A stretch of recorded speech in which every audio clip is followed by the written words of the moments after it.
세미한 소리란 말씀 제목으로 하나님 말씀 선포가 있겠습니다.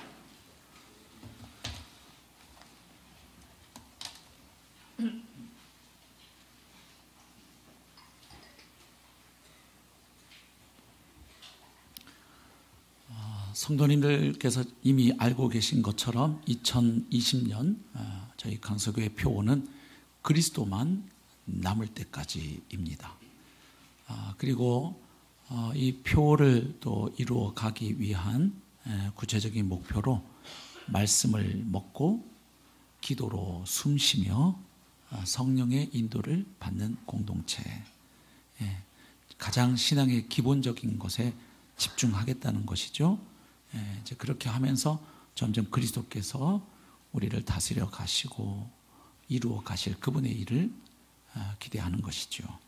그래서 오늘은 왜 우리 신앙생활에서 하나님의 말씀을 늘 가까이 하는 것이 왜 그렇게 필요하고 중요한 일인지를 다시 한번 좀 살펴보고자 합니다. 오늘 본문 이야기는 갑작스러운 영적 침체에 빠진 한 선지자, 그래서 낙심하고 좌절해 있는 한 선지자를 하나님께서 은혜로 회복시키시는 장면을 소개하고 있습니다. 근데 오늘 본문에 나오는 이 엘리야 선지자의 모습이 굉장히 좀 놀랍고 충격적이라고 말씀드릴 수 있습니다. 왜냐하면 오늘 본문 바로 앞장 열왕기상 18장에 보면 엘리야의 위대한 영적 승리가 기록되어 있기 때문입니다. 이른바 갈멜산 대첩이라고 하죠. 그 갈멜산에서 엘리야 선지자가 홀로 그 450명의 거짓 선지자들, 그 바알 선지자들과 맞서서 승리한 정말 위대한 사건이 바로 앞장에 기록이 되어 있습니다. 근데 그 일이 있고 얼마 지나지 않아서 엘리야 선지자가 갑자기 슬럼프에 빠져요. 낙심하고 좌절해서 도망을 갑니다. 하나님이 자기를 보낸 그 사역지를 떠나서 멀리 도망을 가요. 얼마나 멀리 갔냐 하면 남의 나라로까지 갑니다. 엘리야가 활동하던 지역은 북이스라엘이었습니다. 그런데 남한국 유다 지역으로 도망을 갑니다. 요즘엔 이걸 망명이라고 하죠. 그런데 유다 지역도 어디로 가냐면 브엘세바, 최남단 지역으로 가는 거예요. 그러니까 요즘으로 말하면 북한 평양이나 개성에서 사역하다가 갑자기 어려움이 생겨서 남한으로 왔는데 서울 수도권 이쪽 불안해서 저 제주도까지 내려간 이런 그림하고 좀 비슷하다고 말씀을 드릴 수 있겠습니다. 도망만 간 게 아니고요. 하나님 앞에 하소연해요.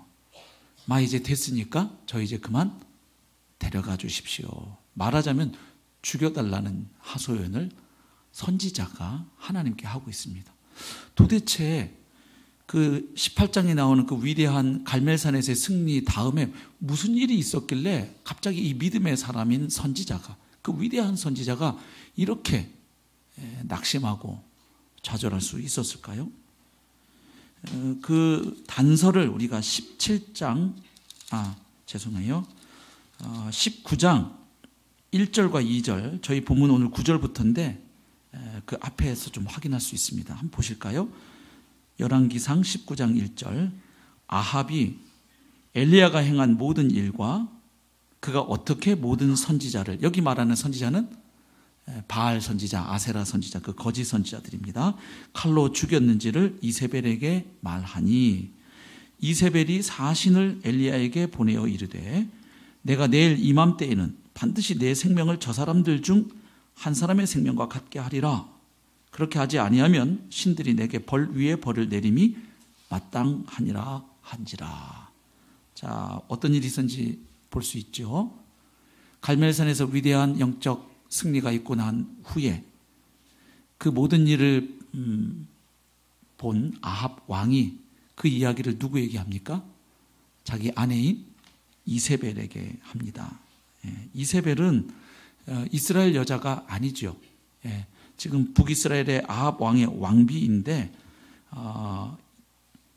그 아버지가 엣바알이라고 하는 사람이에요. 시돈 사람의 왕인 엣바알의 딸이 이세벨입니다. 그러니까 벌써 집안 그 영적 분위기를 짐작할 수 있죠. 아버지 이름에 누구 이름이 들어가 있어요? 바알, 엣바알, 그렇죠? 그러니까 영적 분위기가 대충 감이 잡히실 텐데, 그래서 이 이스라엘로 시집 올 때 몸만 온 게 아니라 모두 같이 가져왔을까요? 그 바알 숭배 여러 가지 그 문화와 그런 것들을 같이 가지고 들어왔죠. 그래서 지금 아합 왕이 갈멜산에서 행하였던 일, 그 거짓 선지자, 우상 숭배자들을 처단한 일, 그 일을 자기 부인한테 얘기한 거예요. 조금 잡혀 살았던 것 같죠? 지금 왕이 지금 부인에게 그걸 다 이렇게 얘기합니다. 자, 그랬더니 이세벨이 딱 듣고 사신을 엘리야에게 보냅니다. 그래서 내일 이맘때까지 내가 너를 죽이지 않으면 신들이 내게 벌을 내리는 것이 마땅하다. 반드시 죽여버릴 거야 하는 협박을 하죠. 네가 죽인 저 사람들, 저 사람들이 누굽니까? 그 우상 숭배자들, 거짓 선지자들, 그 사람들 네가 처단했는데 내일은 네 차례야. 이제 이 이야기를 한 거죠. 근데 사실 정말 바로 죽이고 싶었으면 이렇게 사신 보내서 예고하지 않고 어떻게 하면 더 편했을까요? 그냥 자객 보내서 그날 죽여도 되는데 또 이렇게 이제 겁을 주는 거죠. 내일 이맘때에 죽겠다. 자, 이 상황에서 왜 엘리야가 갑작스럽게 영적 침체에 빠져들었을까요?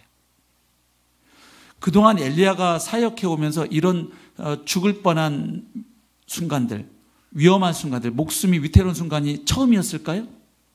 아니죠. 그 전에도 이와 비슷한 일들이 여러 차례 있었습니다. 그때 엘리야는 당황하지 않았어요. 그리고 이렇게 무너지지 않았어요. 그런데 왜 이때는 엘리야가 이렇게 심하게 무너져 내렸을까 하는 것이죠. 우리가 그 단서를 3절 말씀에서 찾게 됩니다. 3절. 그가, 엘리야죠, 이 형편을 보고 일어나 자기의 생명을 위해 도망하여 유다에 속한 브엘세바에 이르러 자기의 사환을 그곳에 머물게 하고 자기 자신은 광야로 들어가. 그래서 그 다음 이야기는 이제 로뎀나무 아래 누워서 하나님 저 이제 그만 데려가 주시지요. 이렇게 하소연하는 장면입니다. 자, 그 전에도 엘리야는 목숨이 늘 위태로운 상황에서 담대하게 사역을 감당해 왔는데 왜 오늘 본문 상황에서는 엘리야가 이렇게 심하게 무너져 내렸는가? 바로 3절입니다. 그가 이 형편을 보고, 엘리야가 봤습니다. 뭘 봤습니까? 이 형편을 보았습니다. 이 형편이 뭡니까? 지금 돌아가고 있는 상황이죠. 어떤 상황입니까? 우선 짧게는 저 도끼 어린 이세벨이 사람을 보내서 자기를 내일까지 죽이겠다고 협박한 그 상황, 그리고 그게 허튼 말로 보이지 않는 상황, 그리고 또 그게 다는 아니죠. 엘리야 마음에 무슨 생각이 동시에 들었겠어요? 아하, 갈멜산에서 그 엄청난 승리가 있었지만 저 아합과 이세벨 부부는 달라진 게 아무것도 없다. 쟤네들은 여전히 하나님을 대적하는 입장에, 그걸 보고서도 하나님이 정말 불을 내려서 그 엘리야가 준비한 제물을, 심지어 물까지 다 뿌렸는데도 그 제물을 확 태우는 장면을 보았잖아요. 정말 하나님 살아계시다는 걸 자기 두 눈으로 목격했지만, 이 북이스라엘을 통치하는 최고 통치자는 달라진 게 없고, 그리고 이 이스라엘 백성들도 달라진 게 별로 없는 거예요. 그러니까 자기가 했던 사역이 별로 의미가 없게 느껴지죠. 뭐 대단한 일이 일어난 것 같은데 이게 달라진 건 아무것도 없고 오히려 목숨만 더 위태로워진 거죠. 그래서 이 상황을 보고 일어났다, 이렇게 기록되어 있는 것이죠. 세 번역으로 보면 3절이 이렇게 번역되어 있습니다. 엘리야는 두려워서 급히 일어나 목숨을 살리려고 도망하여 유다의 브엘세바로 갔다. 그러니까 얼마나 이 당시에 엘리야의 마음이 이렇게 쫓기는 마음이었는지를 조금 더 묘사하고 있죠. 두려웠다는 거예요. 마음이 압도당했다는 거예요. 그 상황에. 보고, 이 말은 그냥 단순히 그냥 눈으로 눈 뜨고 있으니까 뭐가 보였다는 얘기가 아니잖아요. 어떤 돌아가고 있는 상황이나 판세를, 사태를 종합적으로 인식하고 그래서 해석하고 파악하는 행위가 여기서 말하는 보다 하는 단어죠. 근데 이 순간 지금 엘리야가 하나님의 말씀과 명령의 기초에서 상황을 보기보다는 그저 그 눈에 보이는 대로. 그래서 지금 이 상황을 통제하는 갑이 누구라고 인식하고 있는 겁니까? 하나님이 절대갑이 아니고 이 순간 자기 목숨을 비롯해서 이 돌아가는 상황을 좌우할 수 있고 컨트롤할 수 있는 절대 강자 갑이 누구라고 보이는 거죠? 이세벨이라고 보이는 겁니다. 그래서 그녀의 그 의도와 계획과 통제 아래 이 상황이 조정되고 또 굴러가고 있다고 상황을 읽은 거죠. 그리고 그것을 자기가 막아내기엔 자신이 너무 역부족이라는 사실을 인식한 거죠. 그래서 여러분, 현실이라는 것은 우리가 어떻게 읽고 보고 해석하느냐에 따라서 달라집니다. 아주 작은 일이 크게 과장되어서 보이기도 하고 또 중요한 일인데 별로 대수롭지 않게 인식되기도 하는 게 현실이에요. 그래서 현실이라는 글자를 한자로 한번 볼까요? 한번 띄워주시죠. 현실. 네, 이게 현실이에요. 1부 예배 때는 잘 떴거든요. 제가 띄워주세요 하기 전에 먼저 탁 떠 있더라고요. 2부 때는 아직 안 뜨고 있는 현실입니다. 그 현실이라는 한자를 들여다보면 현자가 어떻게 쓰여 있냐면 왕변에 볼견이 결합되어 있어요. 아시죠? 그래서 그 현자의 뜻이 뭐냐 하면 보는 것이 왕노릇한다, 이런 뜻이 돼요.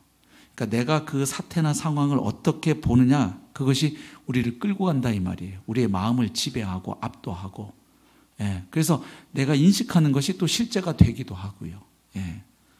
그래서 현실은 보는 관점에 따라서 달리 인식되고 달리 해석이 됩니다. 그렇게 되면 그 현실에 대한 우리의 대응과 반응도 달라지는 것이죠.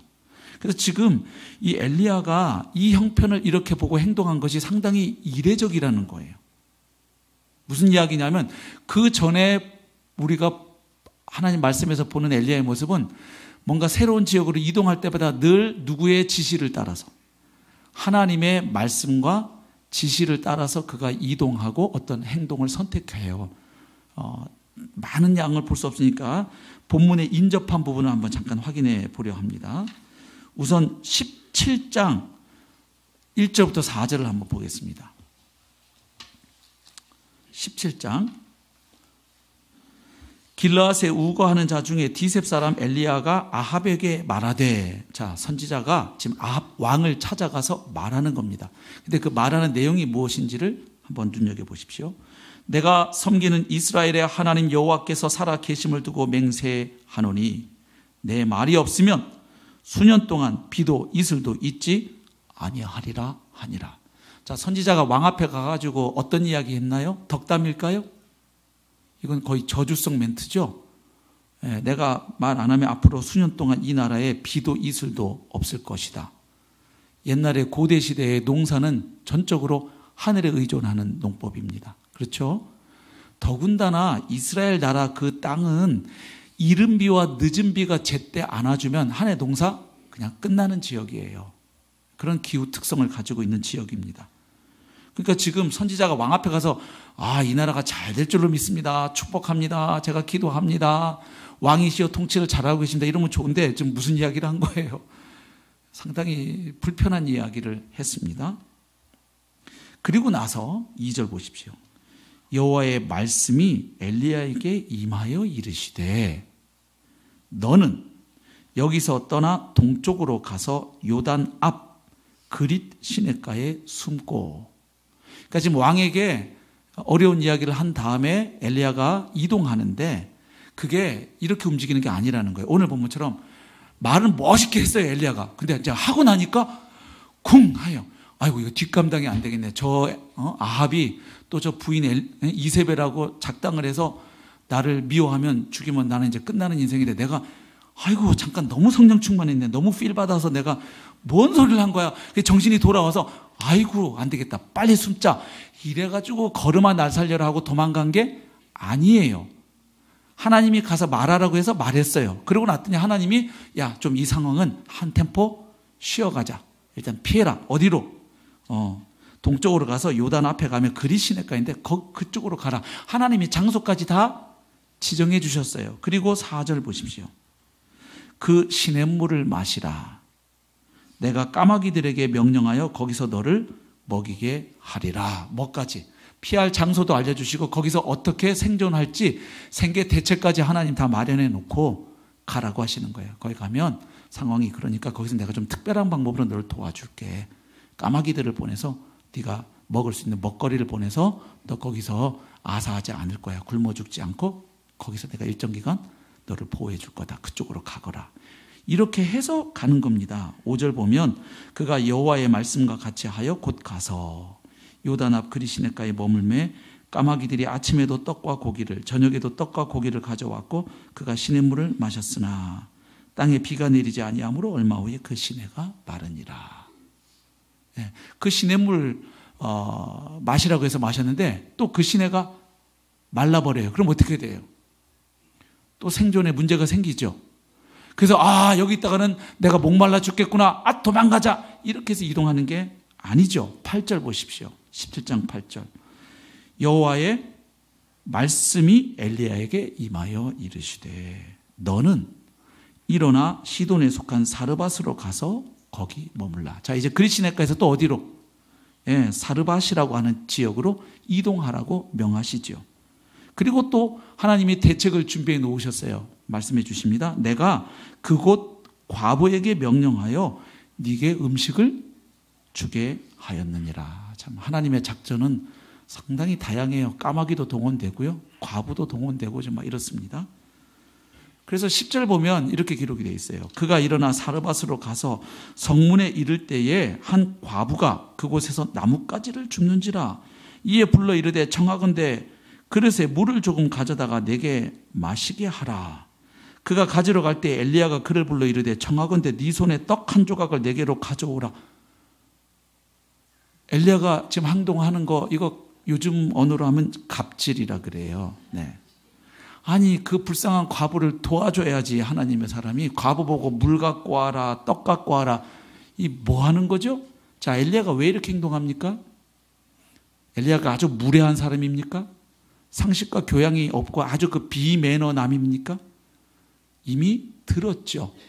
너 사르밧으로 가라. 그럼 내가 거기 있는 과부를 통해서 너의 필요를 채우도록 이미 내가 과부에게 명령해놨다. 하나님 말씀을 들은 게 있어서 그런 거예요. 아주 엘리야가 상식도 없고 교양도 없고 아주 이렇게 무례한 사람이어서 그런 게 아니죠. 이미 하나님의 음성을 들었기 때문에 알고 있었죠. 그리고 결국 이 순종을 통해서 이 과부의 집이 엄청난 축복을 받게 되죠. 자, 그 다음 18장 1절도 한번 보실까요?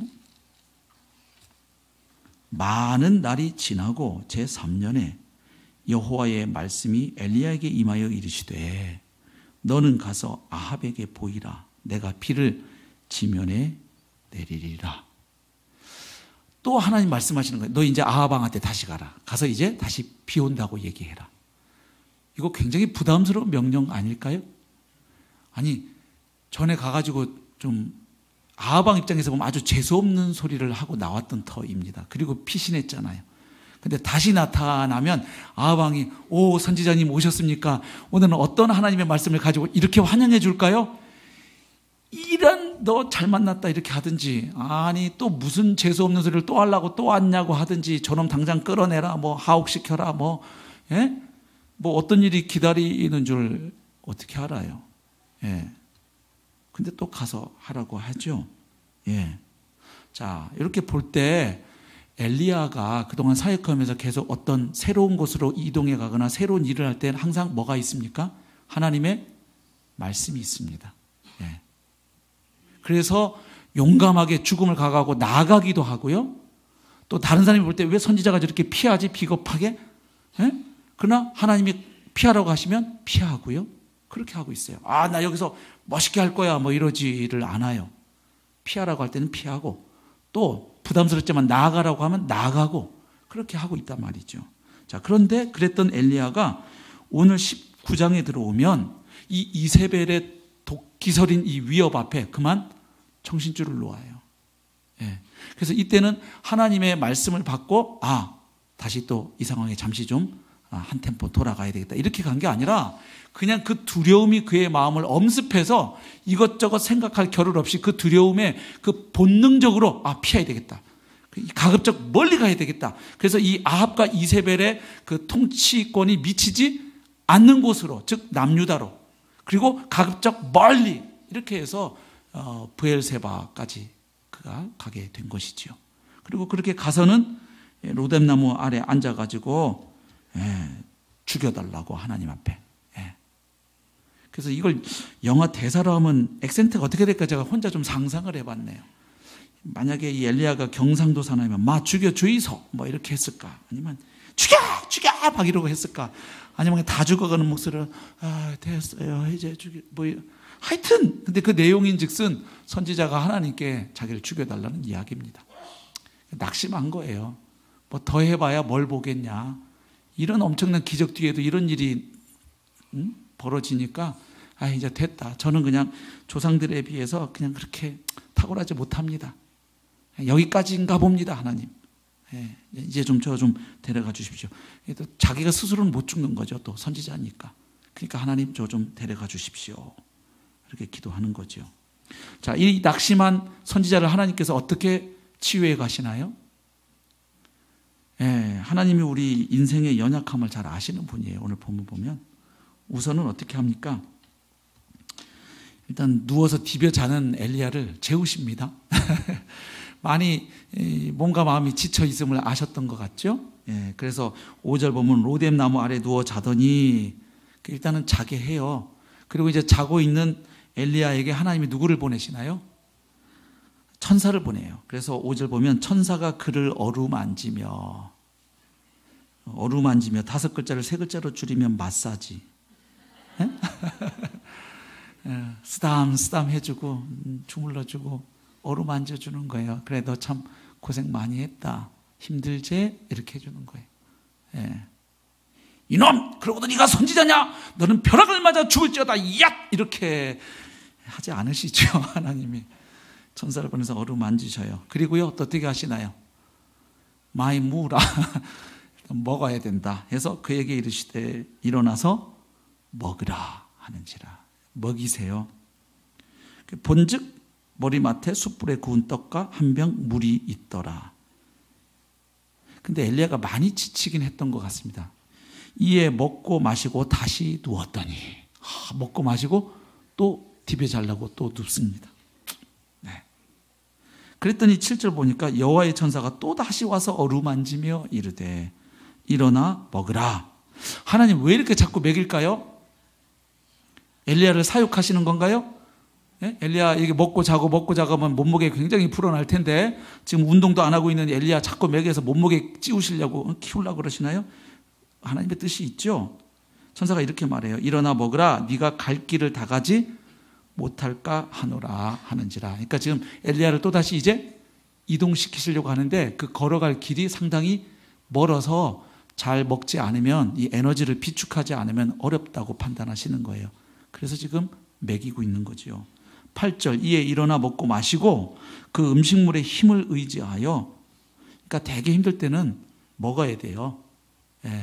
너무 힘든데 그냥 큐티만 한다고 40일 동안 계속 밥 안 잡수면 안 돼요. 아시겠죠? 우리는 영혼과 육체가 결합된 존재에서 밥도 잘 잡수셔야 되죠. 이에 일어나 먹고 마시고 그 음식물의 힘을 의지하여 40주 40야를 가서 하나님의 산 호렙에 이르니라. 그래서 이제 그를 호렙산으로 인도해 가십니다. 자, 호렙산은 어떤 산이었죠? 하나님이 모세에게 나타나신 곳이죠. 그래서 그를 부르신 곳. 그리고 애굽의 노예 생활하던 이스라엘 백성들 출애굽한 뒤에 바로 하나님과 언약을 맺은 곳. 시내산, 호렙산 다 비슷한 곳이잖아요. 그곳으로 엘리야를 인도해 가셨어요. 근데 이게 이제 치유의 끝이 아니죠. 예. 이건 이제 시작 단계예요.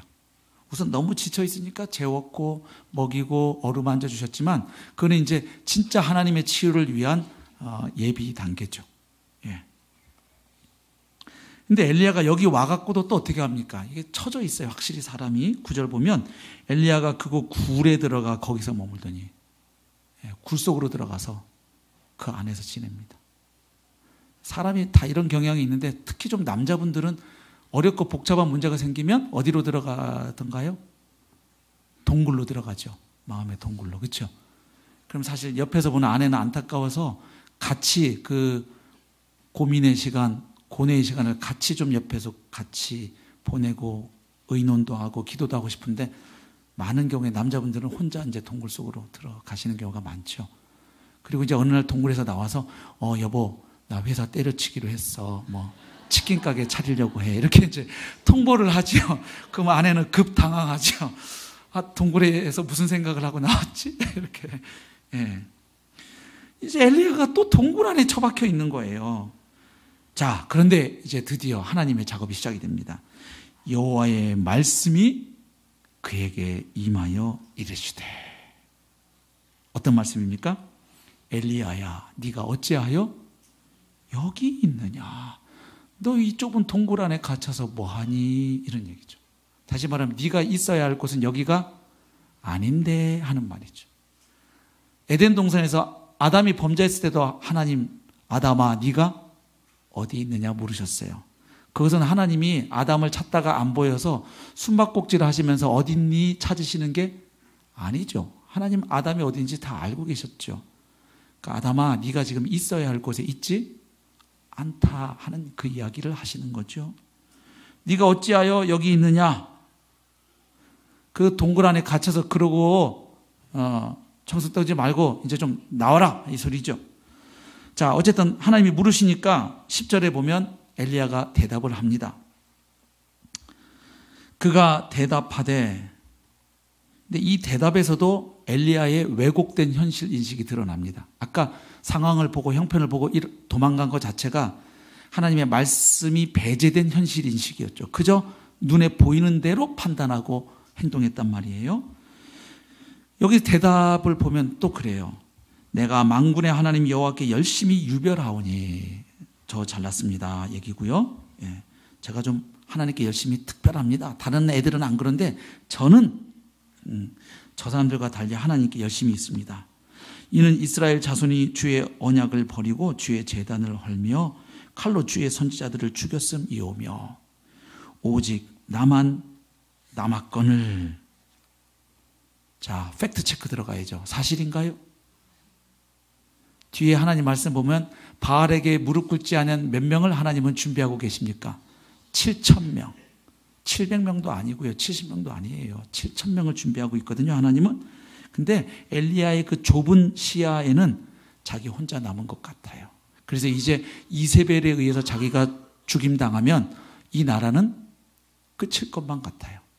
이제 자기마저 죽고 나면 이 나라의 영적인 운명은 그야말로 기대하기 어려운 암담한 현실이라고 보는 거예요.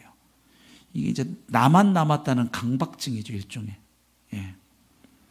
그들이 내 생명을 찾아 빼앗으려 하나이다. 자, 엘리야가 대답했죠.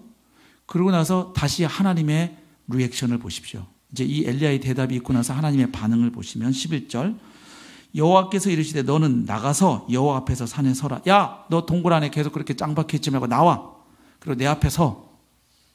하나님 앞에 세우세요. 그리고 이제 하나님이 일종의 퍼포먼스를 하시는데 보십시오. 여호와께서 지나가시는데 여호와 앞에 크고 강한 바람이 산을 가르고 바위를 부수나.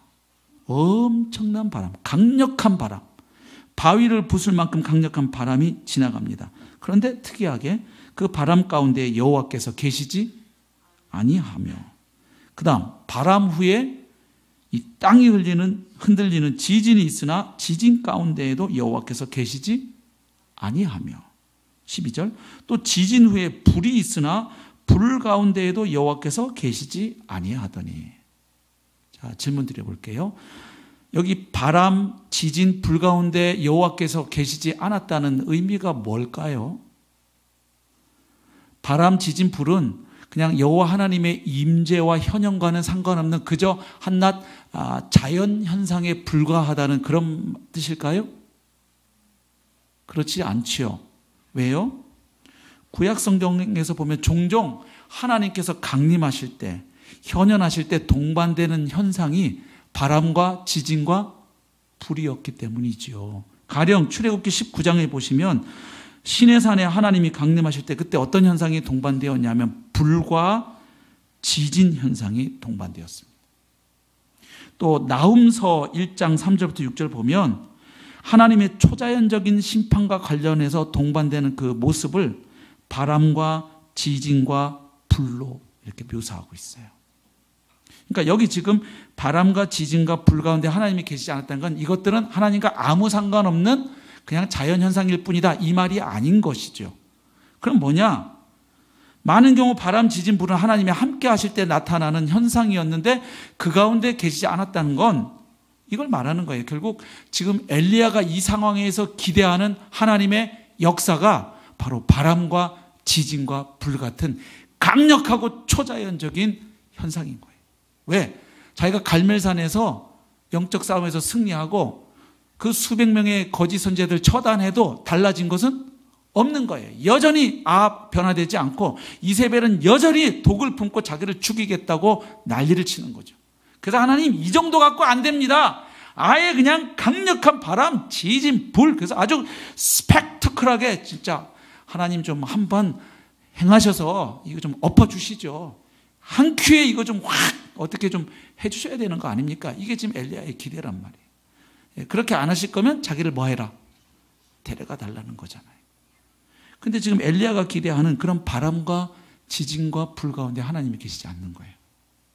그럼 하나님은 엘리야가 지금 기대하고 소망하는 방식이 아닌 다른 방식으로 이 상황을 끌고 가시고 역사하시겠다는 거죠. 그게 어떻게 나타납니까? 불 후에 세미한 소리가 있는지라. 침묵이라고 하기엔 약간 소리가 있고 또 소리라고 하기에는 또 침묵에 가까운 아주 세미한 소리가 있었어요. 이 소리의 내용이 뭘까요? 알 수 없죠. 엘리야가 들은 거니까, 그렇죠? 그리고 워낙 작았으니까. 근데 그 소리 가운데 하나님이 하신 중요한 한 말씀은 우리가 확인할 수 있어요. 어떻게 확인할 수 있죠? 오늘 본문에 나와요. 그 세미한 소리 가운데 하나님이 분명히 함께 들려주셨을 하나님의 메시지가 있는데 그게 15절부터 18절까지 하나님 말씀입니다. 그렇게 볼 수 있는 근거가 뭘까요? 자, 지금 오늘 본문 보면 두 번에 걸쳐서 똑같은 게 반복되고 있죠. 하나님이 엘리야에게 질문하세요. 너 왜 거기 있냐? 그랬더니 엘리야가 제가 하나님께 열심히 유별하고 어쩌고저쩌고 막 얘기를 해요. 그랬더니 하나님이 그에 대해서 반응하세요. 그래서 이게 두 번 이렇게 반복이 돼요. 쌍으로. 그래서 여러분 성경책을 딱 펴시고 한번 제가 말씀드린 내용을 한번 확인해 보십시오. 자, 지금 9절에서 하나님의 질문이 나오고 10절에 엘리야의 대답이 나오고 11절, 12절에 하나님의 응답이 나와요. 그런데 이 동일한 패턴이 13절에 다시 하나님의 질문이 나오고 14절에 엘리야의 대답이 나오고 15절부터 18절에 하나님의 응답이 기록되어 있어요. 근데 앞에 두 가지가 똑같아요. 자, 성경책 확인해 보십시오. 9절에 기록된 하나님의 질문과 13절에 기록된 하나님의 질문을 보세요. 같죠? 그 다음 그 하나님의 질문에 대한 엘리야의 대답을 한번 확인해 보세요. 10절에 기록된 엘리야의 대답과 14절에 기록된 엘리야의 대답을 얼른 성경책으로 보십시오. 똑같죠? 어쩜 그렇게 녹음기를 틀을까요? 원래 이게 상처가 많고 한이 많은 사람은 한 이야기를 또 하고 또 합니다. 그래서 이제 목장 모임 와서도 이 얘기를 해서 목원들이 아유 힘들었겠네. 그리고 이제 위로해주고 위로받고 돌아갔는데 문제는 다음 주에 또 하시죠. 그 다음 주에 또 하시고 그렇게 되면 이제 누가 상처를 받냐면 옆에 지체들이 상처를 받죠. 아니 하나님 그런데 어떻게 글자 한 글자 안 틀리고 똑같은 얘기 또 해요. 딱 하나 달라진 게 뭐예요? 하나님의 응답인데 11절 12절에서는 바람, 지진, 불 지나가고 그 가운데 안 계시고 하나님의 세미한 소리가 있었다. 이게 나와 있고요. 그 다음에 15절부터 18절에는 하나님이 엘리야에게 주신 말씀이 기록이 되어 있어요.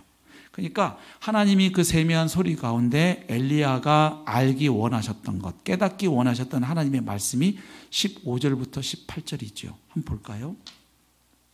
자, 하나님이 어떤 말씀을 주셨을까요? 15절 여호와께서 그에게 이르시되 너는 내 길을 돌이켜 광야를 통하여 다메섹에 가서 또 이동을 명하세요. 이제 또 그죠? 예, 다메섹으로 가라는 겁니다. 그래서 거기 가서 할 일이 있다는 거예요. 엘리야가 뭐죠? 하사엘이라고 하는 사람에게 네가 기름을 부어서 아람의 왕이 되게 하고. 자, 이 말을 들을 때 엘리야가 깨닫는 내용이 뭘까요? 하나님은 이스라엘만 다스리고 통치하시는 분이 아니라 저 이웃나라 아람의 왕도 폐하시고 세우시는 분이 누구이시다? 하나님이시다. 그리고 그 왕을 기름 붓는 일에 누굴 쓰신다? 자기를 쓰신다는 거죠. 그 다음 16절 너는 또 님시의 아들 예후에게 기름을 부어 이스라엘의 왕이 되게 하고. 자기가 지금 북이스라엘에서 남유다 지역으로 도망갔는데 그 북이스라엘의 왕을 하나님이 갈아치겠다는 거예요. 아합을 이제는 패하고 누구로? 예, 예후라는 사람이에요. 그래서 네가 예후에게 기름을 부어서 그를 이스라엘의 왕이 되게 하라. 이스라엘의 운명도 누가 지고 있다는 거죠? 하나님께서. 하나님이 계속 통제하고 계신 상황이라는 거예요. 엘리야의 눈에는 이세벨의 위협을 받는 순간 정신줄을 놓자 모든 상황을 쥐고 있는 사람이 이세벨이었거든요. 근데 지금 하나님은 그 세미한 소리로 주신 음성을 통하여 이스라엘뿐만 아니라 이 주변의 모든 상황들을 하나님이 보고 계시고 알고 계시고 그분의 주권과 섭리 가운데 이끌어 가신다는 걸 보여주고 계세요. 그 다음에 또 아벨 무홀라 사밧의 아들 엘리사에게 기름을 부어 너를 대신하여 선지자가 되게 하라. 그래, 아닌 게 아니라 엘리사도 그동안 참 수고 많이 했다. 어려운 중에도 내 명을 받아 순종하고 여기까지 잘해왔어. 근데 네가 좀 많이 이제 지치긴 지쳤나 보다. 그래서 이제 또 젊은 피 수혈한다. 내가 너를 이어서 또 계속 하나님의 말씀을 대언할 선지자를 세우는데 그것도 그냥 내가 틱 세우는 게 아니라 너를 통해서 할게. 너 가서 너의 후계자, 영적 후계자 엘리사를 세워라. 하나님께서 바람, 지진, 불은 아닌지 모르지만 정치, 외교적인 방법들, 영적인 방법들 하나님이 지금 동원하고 계신 거죠. 그래서 그를 선지자가 되게 하라. 그리고 17절 하사엘의 칼을 피하는 자를 예후가 죽일 것이요 예후의 칼을 피하는 자를 엘리사가 죽이리라. 그러니까 그 하나님은 왕들도 세우시고 폐하시고 그들도 다 하나님의 도구로 통로로 쓰신다는 거예요. 그런데 그 가장 결정적인 키가 누구에게 있어요? 엘리사죠. 맨 마지막에 나오죠. 그러니까 하나님의 사람을 통해서 하나님의 일을 해가신다는 거죠. 그리고 엘리야의 시각을 교정해 주십니다. 자꾸 입만 열면 지 혼자 남았다고 자꾸 했싸하니까 좀 제가 말을 세게 해서 일부러 하니까 하나님이 좀 상황을 좀 제대로 보렴 하고 이제 말씀하시는 거예요. 내가 이스라엘 가운데 7,000명을 남기리니 다 바알에게 무릎을 꿇지 아니하고 다 바알에게 입맞추지 아니한 자니라. 야 엘리야 자꾸 너도 혼자 남았다 그러고 그래서 너 이제 죽으면은 이 나라 뭐 망할 것처럼 얘기하는데 너무 너 이렇게 오버하지 마. 너 좀 어깨 힘이 좀 많이 들어갔어. 물론 네가 내 명을 받아 큰일 한 건 내가 인정해. 너 수고 많이 했어. 근데 뭐 너 아니면 뭐 끝날 것 같니? 너 말고도 나는 7,000명 준비해 놨어. 이게 네가 알아야 할 현실이야. 네가 나를 빼놓고 절대 상수이신 하나님을 빼놓고 현실을 보고 현상을 해석하니까 이게 네가 왜곡된 현실 인식을 하고 있는 거야. 세상 사람들은 그렇게 인식해. 그리고 그걸 굉장히 분별력 있고 통찰력 있고 똑똑하게 판세를 읽는 거라고 생각해. 근데 너는 내 사람이잖아. 근데 어떻게 또 날 빼놓고 상황을 보고 이렇게 도망왔어. 그리고 죽여달라고 난리니? 지금 그 얘기 아니에요? 하나님 말씀이? 그렇게 해서 엘리야는 다시 일어서서요, 하나님이 자기에게 명하신 일들을 수행합니다. 그렇게 해서 사역을 마무리하고 진짜로 하나님이 엘리야를 데려가 달라고 하니까 진짜 데려가 주시죠. 그 불말과 불병거로 그 죽음을 경험하지 않고 하나님께로 직행한 그 영광스러운 사람 둘이 있죠. 에녹하고 엘리야. 이게 이름을 이응자로 써야 우리도 이렇게 올라가나요? 왜 둘 다 에녹, 엘리야 갑자기 든 생각이 둘 다 이응자시네. 이런 거는 기억하지 마세요. 근데 꼭 말씀 듣고 또 이런 것만 기억하시는 성도님들 계셔가지고 아무튼 자, 무슨 이야기입니까? 말씀을 맺죠. 결국 엘리야는 하나님의 음성을 통하여, 말씀을 통하여 새롭고 탁 트인 현실 인식에 눈을 뜨게 돼요. 문이 열리는 거예요. 아하, 내가 보았던 이 동굴 안에서 보았던 세상과 낙심하고 누워서 보았던 세상과 하나님이 말씀을 통해서 지금 그분이 행하여 가고 계신, 그리고 앞으로 행하실 그 말씀을 듣고 현실을 보니 이게 달라지는 거죠. 그러니까 결국 오늘 말씀에서 우리가 확인할 수 있는 게 하나 있어요. 하나님의 사람들이 갑작스러운 영적 침체에 빠지는 원인이 여러 가지 있을 수 있는데, 어떤 범죄로 인할 수도 있고 많이 있는데, 오늘 본문에서 확인하는 한 가지는 이것이죠. 하나님의 말씀을 멀리할 때, 하나님의 말씀과 상관없이 상황을 보고 그저 느껴지는 대로, 내 눈에 보이는 대로, 내 생각대로 움직이고 판단할 때, 반응할 때 우리가 침체에 빠질 수 있다는 거죠. 그리고 그런 상태에서 다시 회복시키는 방법도 뭡니까? 하나님의 말씀을 통한 새로운 현실 인식.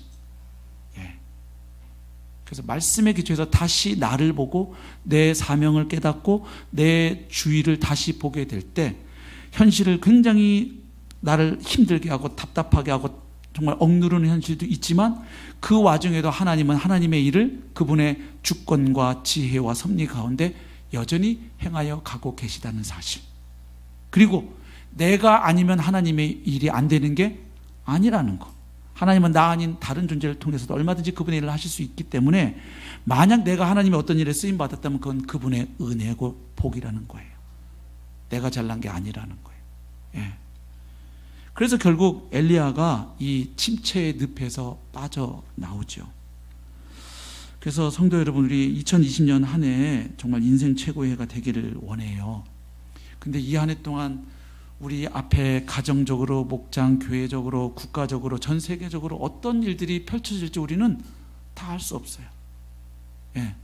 그래서 많은 사람들이 현대사회에서 확실한 건 모든 것이 불확실하다는 거 하나뿐이다, 뭐 이런 말을 해요.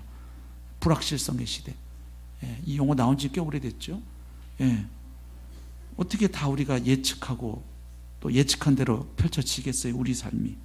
그래서 이 하나님의 말씀을 통해서 엘리야는 깨달았죠. 하나님은 살아 계신다. 하나님은 이스라엘뿐만 아니라 온 열방을 다스리고 통치하신다. 하나님은 이웃 나라도 사용하신다. 하나님은 자신의 사람들을 준비하고 계신다. 하나님은 나를 통해서뿐만 아니라 또 다른 많은 하나님의 사람들을 통해서 그분의 일을 펼쳐 가신다. 이게 엘리야가 깨닫게 된 거죠. 그래서 하나님의 관점을 회복하고 다시 현실 인식을 새롭게 함으로 그가 침체에서 빠져나왔습니다. 그래서 우리도 한 해 동안 걸어가면서 하나님의 말씀을 늘 가까이 할 수 있기를 소망합니다. 인간의 제한된 그 시야의 동굴 우상에서 좀 빠져나와서 하나님의 방식으로 사물을 바라보는 것이 영적 침체를 극복하는 좋은 길이죠. 그래서 엘리야는 하나님께서 주도하고 다스리고 계신 현실을 본 후에 다시 그는 마지막 사명을 감당할 수 있었다는 것입니다. 우리 예수님도 그랬습니다. 그 바쁜 일정 중에 예수님은 자주 하나님과 홀로 독대하는 시간을 가지셨죠. 새벽 5일의 미명에 한적한 곳으로 나가서 거기서 아버지와 기도하셨죠. 아버지께 기도하고 그날 하루의 일과를 하나님께 여쭙고, 또 자주 무리를 보내신 후에 혼자 산으로 올라가셨고 하셨죠. 그래서 예수님이 홀로 조용한 곳을 찾아 하나님과 독대하고 하나님의 음성을 듣는 것은 그분이 가지고 계신 아주 거룩한 습관이었습니다. 그래서 우리도 이 복잡하고 혼란한 시대를 우리가 살아가면서 우리 내면 세계가 붕괴되지 않으려면, 우리 내면 세계의 정원을 잘 가꾸려면 침묵과 고독의 시간을 확보해야 합니다. 너무 우리는 많은 소음 속에 살아가요. 세상의 소리, TV, 라디오, 신문, 주변의 사람들, 심지어는 또 물리적 소음도 있어요. 어제도 자려고 새벽 1시경인가 누웠는데 1시 반, 2시가 다 돼가는데 윗집에서 아이들이 몇 명이 엄청 뛰고 큰 소리로 웃고 뭐 난리가 나서 아내가 그러더라고요. 참 대단한 집이다 여보, 그러더라고요. 이 새벽 2시가 다 돼가는데 안 자고 그렇게 다 들릴 정도로 왕성한 에너지로 떠드는 아이들도 대단하고, 그 아이들을 가만두는 그 엄마 아빠도 대단하시고, 지금 이게 낮 2시가 아닌데 분명히 새벽 2시가 다 됐는데 와, 대단한 분들이네 하다가 어느 순간 하나님의 은혜로 잠이 들었어요. 네. 우리가 스마트폰, TV, 드라마, 뉴스, 너무 많은 세상의 소리는 듣는데 하나님의 음성을 듣는 일에는 참 인색해요. 그죠? 네. 새해 우리가 반드시 어떤 생활 리듬이 다 다르시니까 어떤 분은 매일 아침 새벽일 수 있고 어떤 분은 오후에, 어떤 분은 밤일 수도 있겠지만, 어쨌든 우리가 일과 중에 반드시 좀 하나님 앞에 앉아서 하나님의 말씀을 천천히 깊이 있게 읽고, 그 기록된 말씀을 통해서 하나님이 성령을 통해 내게 어떤 음성을 들려주시는지 늘 그 음성을 사모하고 그분과 말씀과 기도로 교제하는 일에 열심을 내는 2020년 한 해가 될 수 있기를 소망합니다. 그래서 상황은 꼬여갈 수 있고 내 눈에는 여러 가지 암담한 현실 속에서도 하나님의 말씀으로 말미암아 일어서고 승리하는 모든 성도님들 되시기를 주님의 이름으로 축복합니다. 우리 함께 찬양하겠습니다.